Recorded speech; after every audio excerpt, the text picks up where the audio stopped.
c'est le premier poste de dépense de l'assurance maladie. C'est-à-dire 26 qu'on met, milliards, on c'est met ça plus d'argent sur les troubles psychiques que sur le cancer, sur les maladies cardiovasculaires, etc. Et pour autant, 50% des personnes ne sont pas prises en charge.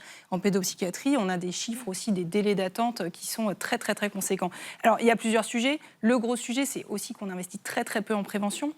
On fait très peu de choses. Donc, les gens, ils arrivent avec 8-10 ans. Nicolas Demorand le raconte très bien dans son livre. Et pourtant, c'est quelqu'un qui est bien connecté, qui aurait pu. Il prend 10 ans entre ses premiers symptômes et le moment où on lui pose un donc diagnostic. des gens qui n'ont pas le même capital socioculturel, ça Imaginez, va tenir. il y a des gens qui ne sont jamais pris en charge ou qui vont être pris en charge. 75% des maladies se développent avant 25 ans.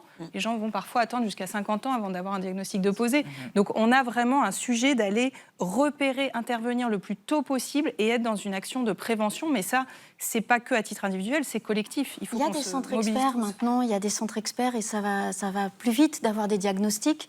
Il y a aussi, par exemple, qui a été mis en place le secouriste premier secours santé mentale, même pour les adolescents. Mais pour autant, en prévention, en déstigmatisation, ça avance. Mais qu'est-ce qui se passe quand tu sais que tu es schizophrène et que tu n'as pas de place pour être soigné au long cours? Et moi, je voudrais insister sur la disparité territoriale, parce qu'il y a des endroits en France, des zones entières, des régions entières où il n'y a rien.